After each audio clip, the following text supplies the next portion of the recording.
सन्निकर्षोत्पन्नं ज्ञानं व्युपदेश्यं व्याभिचारा व्यवसायात्मकं प्रत्यक्षम्।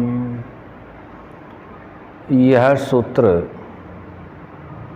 न्याय दर्शन में गौतम ऋषि द्वारा दिया गया है। ईश्वर का प्रत्यक्ष है।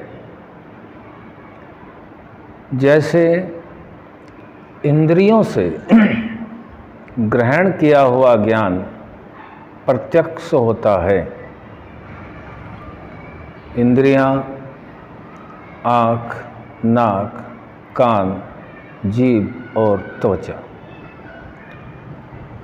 शरीर के अंदर जिसे हम आँख, नाक कहते हैं, यह तो उन इंद्रियों के साधन हैं।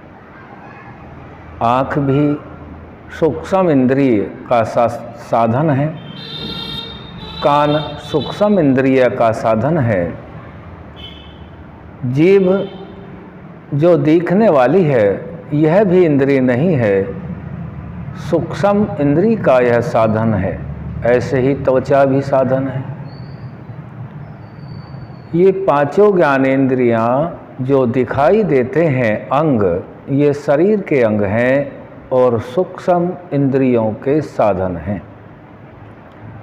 इन साधनों के माध्यम से इंद्रियों द्वारा जो ज्ञान ग्रहण होता है वह प्रत्यक्ष होता है। जैसे किसी गंध का ग्रहण किया जाना दिखाई नहीं दे रहा स्थूल रूप में, लेकिन सूक्ष्मता को सूक्ष्म घ्राण इंद्रिय ने ग्रहण किया है और वह ज्ञान प्रत्यक्ष होता है। ऐसे ही जीभ है, जब किसी रस को ग्रहण किया जाता है उसका स्वाद वह सूक्ष्म इंद्रिय के द्वारा ही पता चलता है। साधन उसको केवल ग्रहण करता है। वही सूक्ष्म इंद्रिय प्रत्यक्ष ज्ञान को ग्रहण करने में सक्षम है। जैसे कान है, यह जो बाह्य अंग हैं, कुछ ये कान गोलाकार में दिखाई दे रहा है, यह उस श्रोत्र इंद्रिय का साधन है। श्रोत्र इंद्रिय तो बहुत सूक्ष्म है। कान से जो भी शब्द, भाषा आदि ग्रहण किया जाता है वह सूक्ष्म इंद्रिय ज्ञान से उसको प्रत्यक्ष कर लेता है। भाषा कौन सी है यह सूक्ष्म इंद्रियां ही तय करती है।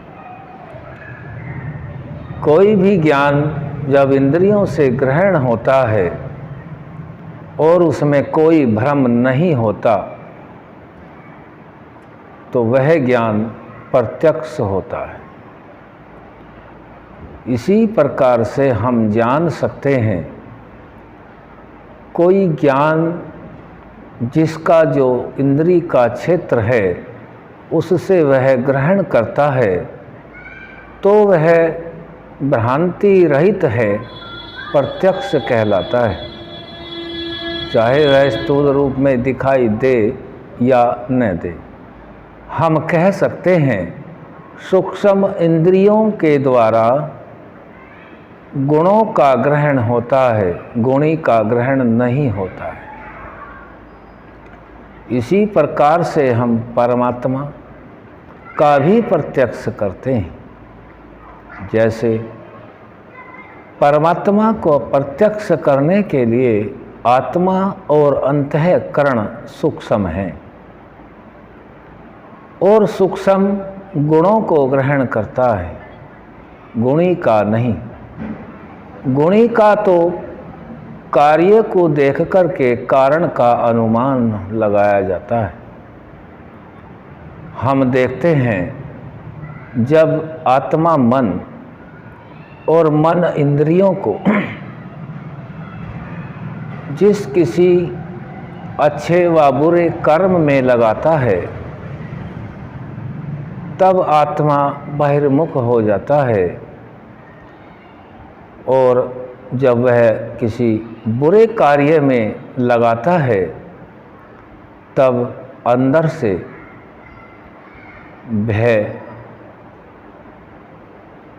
जब किसी बुरे कार्य में लगाता है तो अंदर से भय, शंका और लज्जा उत्पन्न होते हैं।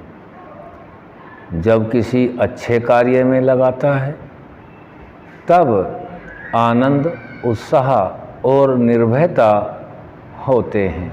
यह गुण है, और यह गुण जो ग्रहण करने वाला आत्मा है, यह परमात्मा की ओर से होता है।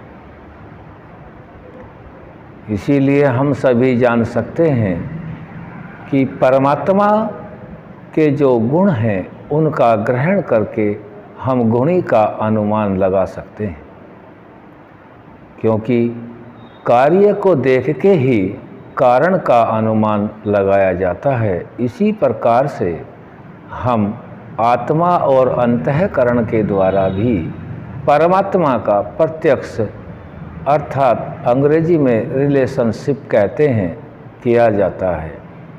ओम सम।